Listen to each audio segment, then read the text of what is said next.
when you are sick. Hello, y'all. I'm Diana Brianne. You know, I do video topics about everything. I don't give advice, suggestions, information, recommendations. I just share with you my perspective. And that was a topic I really didn't talk about much, but I wanted to talk about. So I've done a couple different videos. And one of the things I wanted to share with you, if you go back to those videos, I talk in it from a positive aspect. And I also talk about what happens, the emotions you feel when you get sick, and how you feel. And yet I wanted to say that when you are sick, sometimes you don't feel like doing a whole heck of a lot of anything other than focusing on trying to get well or trying to feel better or trying to be comfortable. And so I got that. I didn't want to diminish how some people feel when they're sick, because I was talking about focus on being living instead of being sick, focus on being well instead of dying, you know. But when you're going through something, a health crisis, and I've been through mine in the past, it is scary, and sometimes that's all you can focus on, especially when you're uncomfortable or not feeling good. And so I got that, and I never ever wanted to diminish when someone is sick and say, oh, think happy thoughts. Well, I believe in focusing on getting well instead of focusing on getting sick or being sick. And yet we have to acknowledge when we are sick or when someone is sick what they're feeling at the time. Sometimes the last thing they can think about is other things other than being sick. When you're throwing up, you're not going to be thinking about going out to lunch. Most likely you're going to be thinking about, I hope I can get over this awful feeling of throwing up. So I wanted to talk about that and add that to this, because I've done a couple different videos about sickness. And you know, sometimes when you're sick, you look at the whole world and everybody seems so happy and so normal, and there you are, you're worried about dying, or you're worried about being sick, or you're worried about how you're going to get well, or you're worried about if you can even go to work because you're sick. You know, so there's a lot going into being sick, and I never wanted to diminish anything for anyone who's going through a health crisis. I've been through my own, as I talked about 10 years ago, 11 years ago, when they said it was a brain aneurysm, likely due when I ran into a wooden hanger. I plowed into a wooden hanger, it knocked me to the floor. That may or may not have had anything to do with it. Or maybe it was just, you know, they diagnosed me with that, but maybe that wasn't even what the real cause was. Nonetheless, I was having a lot of neurological issues, not psychological, but neurological issues. You know, and I did videos on that about, you know, when I was sick and physically sick, and how my leg would quiver, and I felt like I was choking, and I was sick, and just all kinds of things. I mean, my heart was racing, and it sounded like a panic attack at first, but it obviously wasn't. And so we can even get misdiagnosed when we're sick, and that is, you know, somebody made a comment the other day on one of the videos I did, and they said it's important to get right doctors. Sometimes you get misdiagnosed, and you know, I understand that. My daughter got misdiagnosed. They said she had the flu, and when she had a portal vein occlusion, that, you know, she could have lost her life. Unfortunately, I kept pushing, and I was getting ready to take her to the ER, and then the doctor called and said, because I had taken her to the doctor, he did blood work, and he said, get her to the ER. So there was a lot of misdiagnosis along the way, but I kept pushing for the right diagnosis for her, and that fortunately saved her life, and she got to the hospital and had emergency surgery. So there can be misdiagnosis when we're sick, so we've got to have right, competent doctors. We've got to have somebody who can advocate for us. Often we're not our own best advocate, no matter how great of an advocate we are, when we're in a vulnerable position. So even if it's just someone who sits there and says nothing, they're sitting by the bedside, and they can actually, you often get treated very differently when there's someone else in the room with you.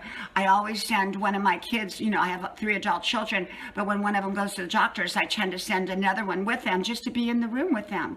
And you know, and I believe in having advocates. I believe in being a great advocate. I believe in surrounding myself with comforting people. I believe in surrounding myself with informed people. I believe in getting the right professionals. I believe in being comforting to myself. I believe in being patient. But what I'm mainly saying is I don't want to ever diminish when someone is sick, because when you're sick, it's a very challenging and difficult time. And sometimes that's all you can focus on. That's all you can focus on. And I got that. And yet I want to say that even when we're sick and we're feeling terrible, and we need to let ourselves feel it, feel those feelings. I believe in keeping a positive hope that we're going to get well, that we're looking for solutions rather than just to focus on being sick. We're looking for solutions so we can get well again. And that's, regardless, you want to focus on being well, not focus on being sick, even though maybe that is all you can focus on at that moment when you really are throwing up and not feeling good. I got that. But at some point, if at all possible, you want to focus on the wellness part, getting well, pointing yourself in that direction, rather than just continuing to, feel hopeless. You want to feel hopeful. You want to feel hopeful that you're going to get better, that you're going to improve, and yet be realistic about it.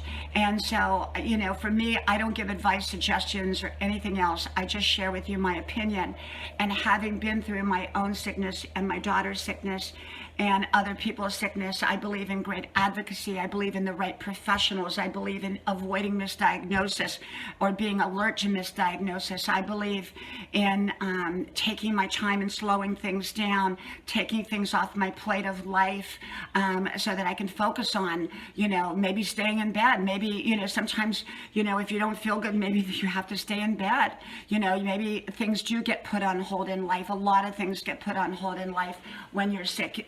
You don't feel like going skydiving when you're sick. People say, well, I'm going to go skydiving because I want to live fully now. Well, I think that's great and wonderful if you can do it, but sometimes you just don't feel like doing it. So I wanted to add that dimension to this about being sick because, I didn't want to diminish when someone is sick and what they're feeling, because when you're sick, sometimes you don't want to do anything but lay there in bed until you feel better. And so I understand that, and life can get put on hold for that period of time. But ultimately, we hope that we can regain our health and point it in a positive direction and be able to focus on great health. That's probably in part why I focus so much on trying to take care of myself, because I want to stay well. And so, but I also understand when someone is sick, what they're feeling, and sometimes focusing on getting well is not even on their agenda right now. They're just trying to get through what they're going through. So I do understand that, and I want to be very, very compassionate to people who are sick and going through a difficult or challenging time. And this also applies to loss of any kind. When people are grieving, when they're going through loss, when they're going through difficult times, when they're going through challenging times, the last thing we want to hear is get over it, get on, go think positive, get on with your life. Sometimes we have to go through that grieving. Hopefully it doesn't last forever, and everybody grieves differently. And, at some point we want to move forward. I believe that when we've had a major loss, we often don't get over that loss, but we learn to go on and we learn to be happy again and find happiness, not diminishing the experience or the relationship or the person or the loss that we had. It's just that sometimes we have to go on anyhow when there's no choice. And yet there's, you just because, I always say when you've lost something that's significant in your life, you never truly get over it, but you learn to find happiness and go on at some point in life anyhow. And that doesn't mean that you don't remember, that you don't grieve. Sometimes grieving can last a lifetime. It comes and goes, it comes and goes. And sometimes grieving is a lifetime thing. And I got that. We can grieve over somebody who passed many, many years later. Does that mean that we're not happy in between? Does it mean that we're not pursuing life in between? Absolutely not. We may find happiness again, we may move on, but we may still grieve at varying levels throughout life. So I wanted to share that. I never want to diminish someone's feelings or what they're going through, because life can be challenging, life can be difficult, and I just wanted to share that all with you. So remember, I don't give advice or suggestions, I just share with you my opinion. May God bless you. I hope you like, share, subscribe to all 5 of my channels. Links are pinned at the top of the comment section below. If you connect with me with all 5, I will likely connect back with you with all 5. May God bless you, and I hope to talk to you soon again. Bye-bye.